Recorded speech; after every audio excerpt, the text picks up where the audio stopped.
Initially I just started running. It was basically just fitness, 2 or 3 times a week, just for a form of fitness, and it was never anything more than that. It was never any serious or any competitiveness at that stage. It was just once, twice a week, just for a bit of fitness really. That's how I was.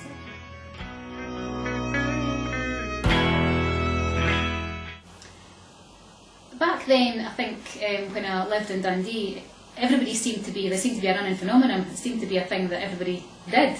You know, if you wanted to do anything to keep fit, it seemed to be running seemed to be the thing.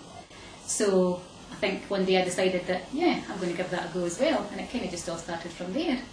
Again, not on any serious or competitive level. It was just initially, but then I did seem to keep it going, and then I did eventually join Dundee Roadrunners, and I did begin to take it a wee bit more, not seriously at that point, but run sort of on a regular basis 2 or 3 times a week and build up from there.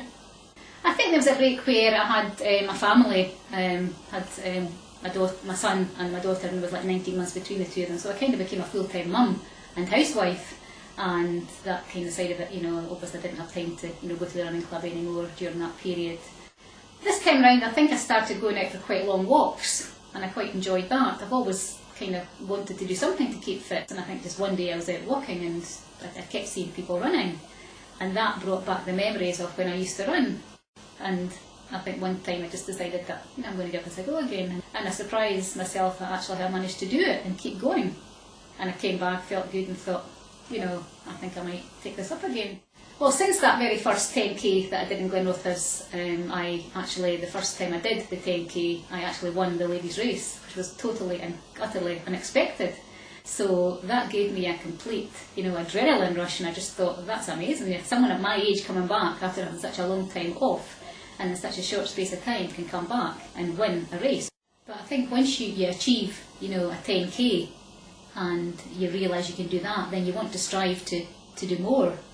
And that, again, I think was the big challenge for me, moving up from the 10k to the half marathon. And then again, when you've done a half, albeit it's a double challenge from a 10k, there's always the big challenge of the marathon. So again, that was something that I had in sight, but couldn't even contemplate a year ago that I would ever be able to do a race of that length. But I actually did achieve that in May of this year as well, when I completed the Edinburgh Marathon. Well, I'm hoping to do another big one next year. I've actually managed to get a place in the London Marathon, so that's really my big thing that I'm looking forward to for next year.